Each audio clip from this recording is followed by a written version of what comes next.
from my practical experience, I like to go over 10 do's and don'ts when you are seeking sponsorship, when you have sponsorship, and after you've received sponsorship. So let us go. Number one, don't always ask for money.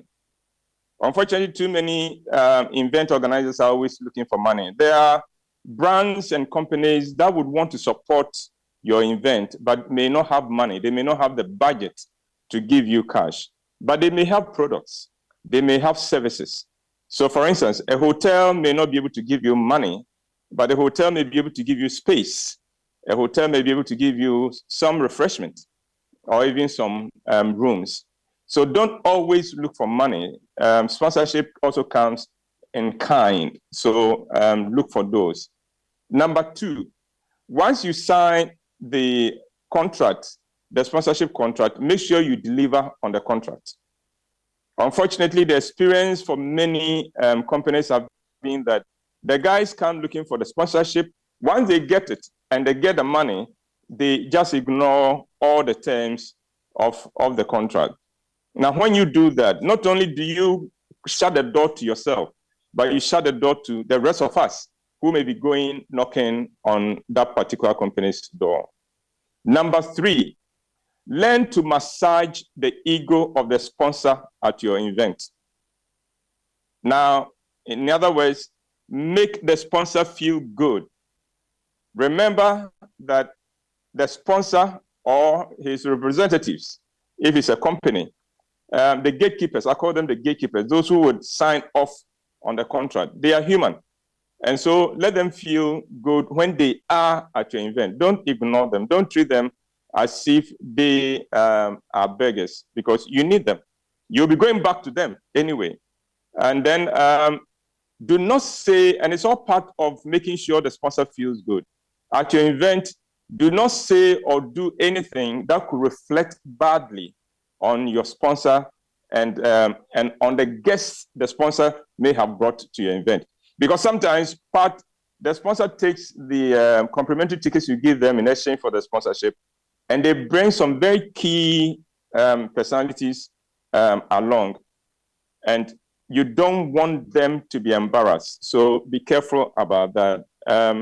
Then while the event is going on, again, making the sponsor feel good, don't promote a competitor to your sponsor at your event. If you have a sponsorship from a certain company, you must make sure that you do not promote a competitor to that sponsor in any shape or form. So for instance, if you have a water company sponsoring you, don't serve any other water apart from the water of your sponsor. Don't. If anybody says he is allergic to that particular water, let him go and bring a glass and pour the water in outside and drink, but not in the hall. So I've covered three. Don't always ask for money. Look for what they can give you in kind. 2, deliver on the contract. 3, learn to make the sponsor feel good. Now, number 4, research the company and know what it needs and where the company is at. Research the company. Don't just fly a proposal. Get to know where this company, what does it need now at this moment? For instance, let me give you an example. You've heard of the Total Family Health Organization, the company that is currently rolling out Ebony condoms. Now, because Ebony condoms is a new product they are introducing onto the market, the company needs as much exposure as possible. It needs every platform that it can get on to put the product out there. So that is their need now. They want as much exposure as possible. They want to create as much buzz about the product as possible. But a year from now, that may not be its needs at all. Its needs may change. And so you've got to research the company and know and ask yourself, what do I have to offer? Number 5, develop a relationship with your potential sponsors. Again, remember that the gatekeepers are human. So once you have a sponsor in mind, either you have a sponsor in hand or a sponsor you are going after, make sure you don't go against that sponsor in public, no matter what. You must understand that once a company sponsors you, you have become part of its PR activation, you've become part of its PR agency. So even when they've messed up and everybody is bashing them, you do not have the right to bash them. You may think this is not professional, but trust me, once that company is your sponsor, shut up. And there will be plenty more people to bash them.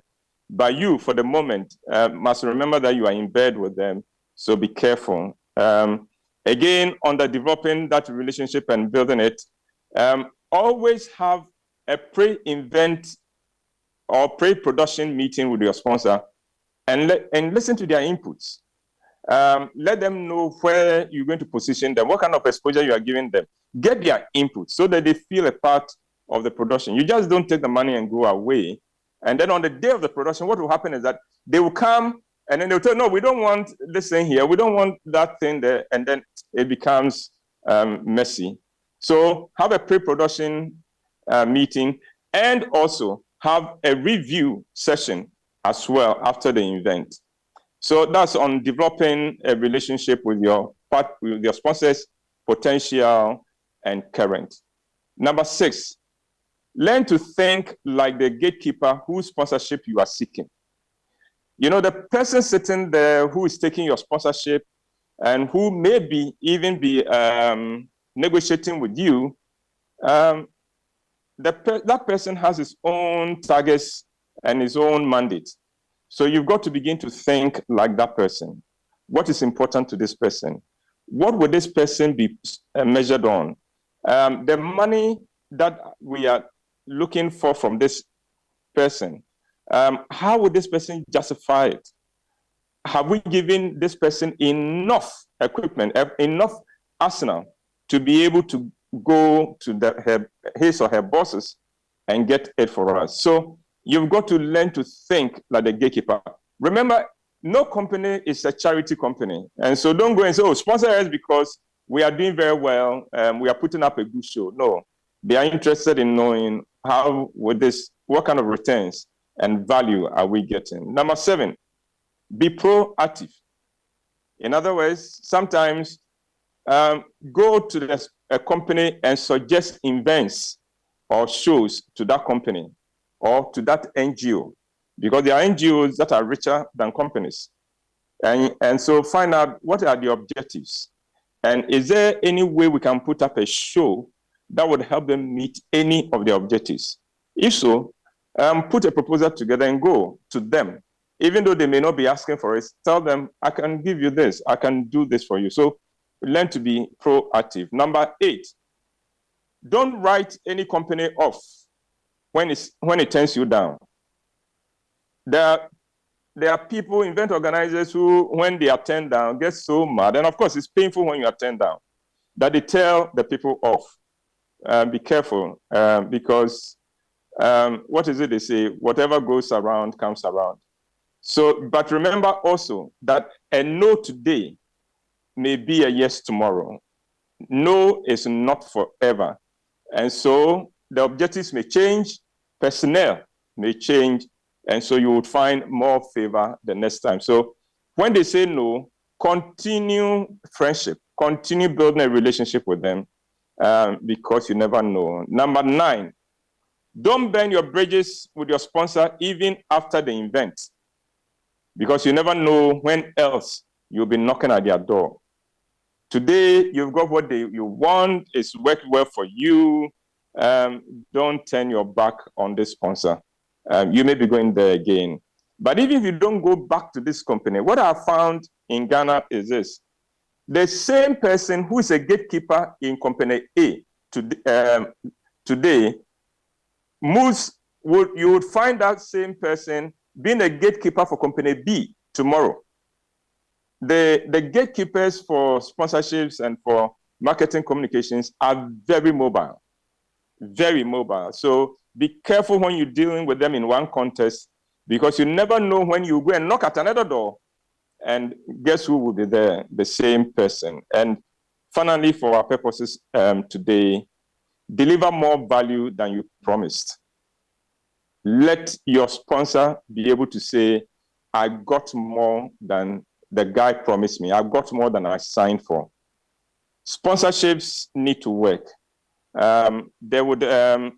Every company needs a platform to position its brand. Every company, every NGO needs the opportunity to tell their stories. Those of us in the creative space, those of us who are event organizers, we have the way, the means of helping them tell their story. Let us get better at letting them know we can help them tell their story.